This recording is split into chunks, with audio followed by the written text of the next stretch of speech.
You feel completely comfortable in your own skin and would never consider changing it. And yet, as strange as it may seem, throughout your life, you have already completely changed your skin several times, just like your skeleton. Personally, I'm quietly starting the renewal of my fifth body shell. And if I can say this without being wrong, it's because during the 20th century, humanity had the great idea, ironically, put a lot of quotation marks around that, to set off a whole bunch of nuclear bombs in the air. And now, clearly, I need to explain myself. I think you'll agree with me that you're definitely not the same as when you were 5 years old. As we grow up, our bodies build themselves and renew themselves. And once we reach adulthood, at no point does this process of transformation and continuous renewal ever stop. Since you started this episode, you are, strictly speaking, not really the same person anymore. Not that I claim to have changed anything about you, but rather that you have slightly transformed on your own.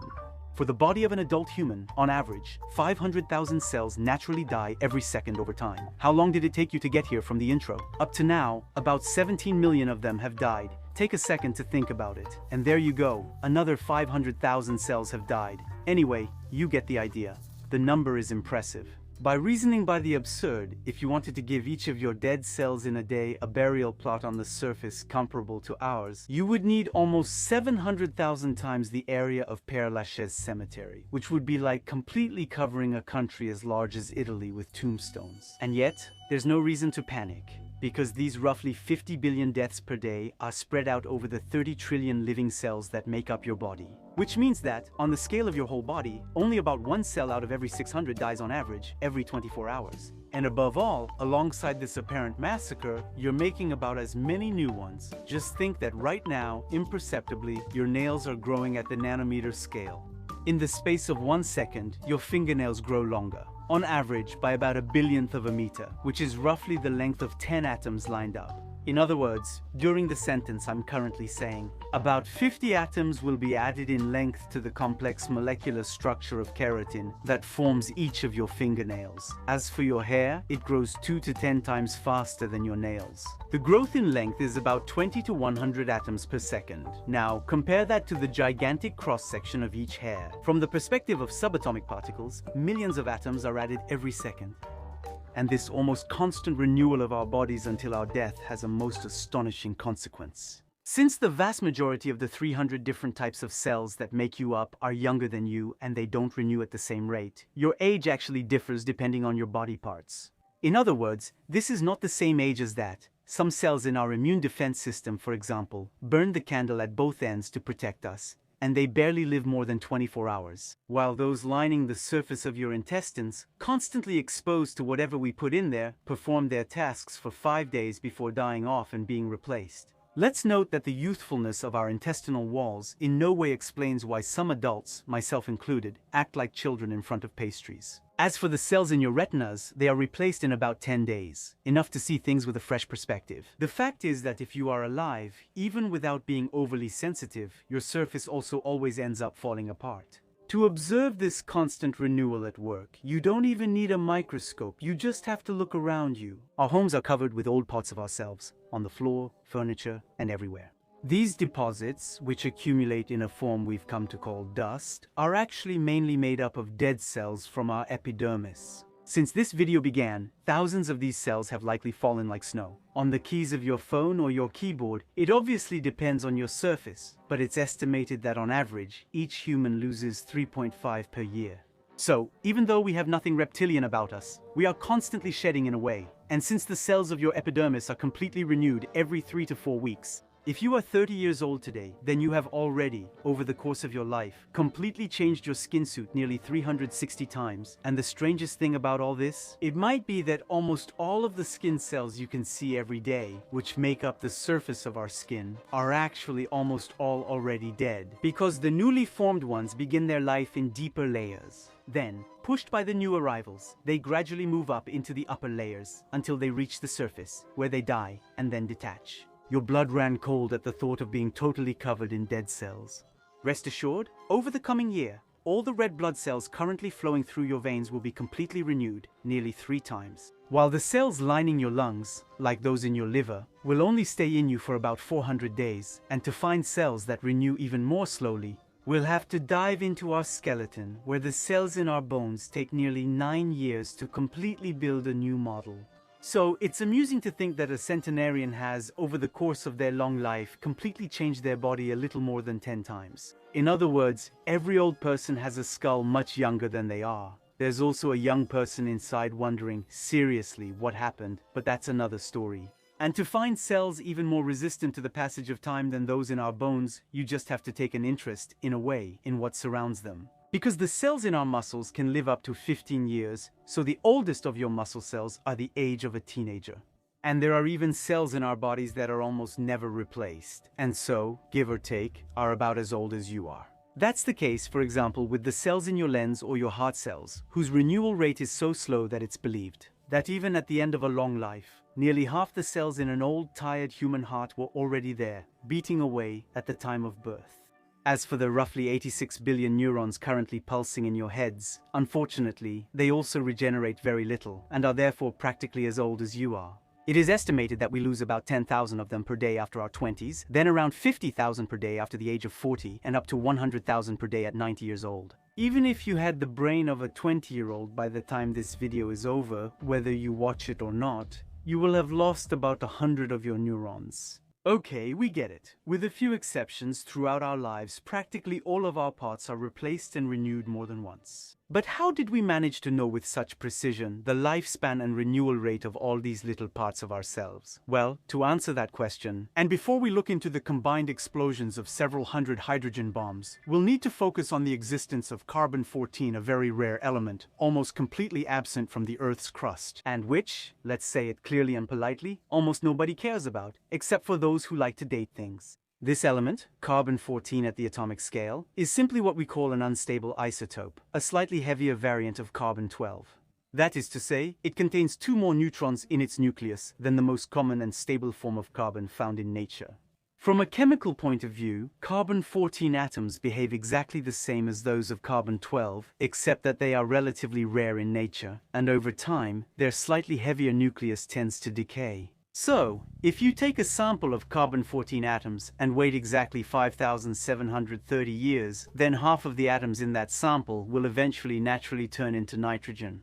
That's why we say that the half-life of carbon-14 is 5,730 years. Obviously, some of these atoms can decay after just a few seconds, while others can remain as carbon-14 for tens of thousands of years. But in the whole sample, there will be on average half as many every 5,730 years, and it's precisely the fact that this element decays at a constant rate over time that makes it a kind of clock, an internal stopwatch that can serve as a marker of the passing time. To really understand why, there are 2 essential things to grasp. The first is that the amount of carbon-14 in the atmosphere remains roughly constant over relatively short periods. This may seem paradoxical since this element naturally disappears, so after a while there shouldn't be any left in nature. But that's not taking into account that between 15,000 and 18,000 meters of altitude, highly energetic cosmic rays are constantly penetrating the upper atmosphere of our planet. And when these cosmic rays hit the nuclei of nitrogen atoms, which make up the vast majority of the air, they can, under the force of the impact, transform a small part of it into carbon-14 and thus ensure a constant renewal of this element in our atmosphere. These newly and continuously formed carbon-14 atoms then immediately bond with the oxygen in the air to form carbon dioxide. Carbon dioxide which will then, in part, be absorbed by plants that are eaten by animals that often eat each other. And so this isotope ends up in absolutely all living things on Earth, and at concentrations that are more or less constant. And it's because the concentrations of carbon-14 only really start to decline in living things from the moment they die, that this element allows us to estimate with great precision the time that has passed since the organism or object being studied stopped exchanging with the atmosphere. But this carbon-14, which is very useful for dating the inanimate or the dead, hasn't told us much for a long time about the lifespan of living things, until we started detonating large quantities of nuclear bombs in the atmosphere. You probably noticed that during the Cold War, the United States, Russia, and to a lesser extent, the United Kingdom, France, and China all engaged in a frantic race for atomic armament. And to perfect and test their deterrent weapons, these countries, from the early 1950s to the late 1980s, detonated nearly 2,400 atomic bombs around the world. 75% of these nuclear explosions were triggered inside cavities or tunnels dug underground, while 25% of them were carried out directly in the atmosphere. The thing is, by playing who has the biggest out in the open, we ended up significantly enriching the atmosphere with carbon-14. Because each powerful nuclear explosion emits around it bundles of highly energetic neutrons, which, just like a shower of cosmic rays, transform a large part of the nitrogen in the atmosphere nearby into carbon-14. So during the 1950s and 1960s, when most of the world's nuclear tests were conducted in the open air, the levels of carbon-14 in the atmosphere skyrocketed, increasing up to 4 times in just a few years before quickly declining, starting from 1965, when the vast majority of atmospheric tests ended. And paradoxically, it was these tests that allowed scientists, by significantly increasing the amount of carbon-14 in the atmosphere, to determine the age of our cells. To put it simply, the principle is as follows. Exactly in the same way as carbon-14 produced by cosmic rays. The carbon-14 coming from nuclear bomb detonations combines almost instantly with the oxygen in the air to form carbon monoxide, 2. And some of this carbon monoxide, 2 absorbed by plants, ends up in the food chains eaten by animals, including us. It contributes to the construction of all organic molecules, but also their DNA. However, unlike cells that continue to exchange carbon with their environment throughout their lives, the DNA they contain is not renewed. In other words, in these double helix cells, the proportion of carbon-14 stays pretty much the same until the cell dies. And by comparing the average historical concentrations of carbon-14 in the atmosphere with those in the DNA of our cells, scientists have been able to estimate the age of these cells and determine the precise moment when they were formed. In other words, if today you take cells from the lens of a 70-year-old person, and if the concentrations of carbon-14 in their DNA are about 4 times higher than those in our atmosphere today, then you can deduce that these cells have never been renewed. And it's amusing to think that, since the half-life of carbon-14 is about 5,700 years, almost all of the carbon-14 atoms produced by those nuclear explosions are still present in nature.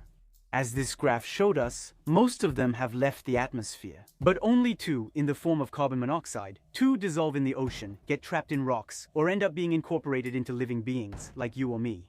Can we have some fun estimating how many carbon-14 atoms are in us right now? Well, I did a little calculation, knowing that it's estimated that 1 out of every trillion carbon atoms in the atmosphere is a carbon-14 atom. And on the other hand, a human is made up of about 7 times 10 to the power of 27 atoms on average, and only 12% of our atoms are carbon. So I arrive at a total of 8.4 times 10 to the power of 14 carbon-14 atoms per human on average. In short, we currently have absolutely enormous amounts of carbon-14 in us. On the other hand, it's absolutely impossible to precisely distinguish within this amount between the carbon-14 atoms formed by cosmic rays and those produced by nuclear bomb explosions, since absolutely nothing distinguishes them at the atomic scale. In fact, strangely enough, the most worrying thing about this story might not even be that we were able, with great force, with the H-bomb, to multiply by 4 the concentrations of an atomic element in the atmosphere, an element which, I repeat, poses no chemical danger to living beings, but the speed at which these concentrations have practically returned to the values they had before we detonated those bombs. Because,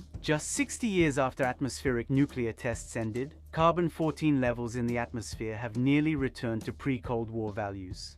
This is also in large part because we are burning considerable amounts of very old things. Fossil fuels that have spent millions of years buried underground, with no possible exchange with the atmosphere, such as oil, gas, or coal. Inside them, there is only carbon-12, because the carbon-14 atoms that were trapped there, with their short half-life of 5,730 years, have long since disappeared. In the Northern Hemisphere, proportions from before our fascination with bombs have already been restored, and as the levels of carbon-14 in the air continue to decrease, it will become more and more difficult to date objects using only the presence of this isotope. It is estimated that by 2050, the levels of carbon-14 present in a contemporary chicken bone will be similar to those found in a chicken bone dating from the Middle Ages. In short, every day I put on new socks, and every 9 years, I get a new skeleton. And with those words, I'll leave you now.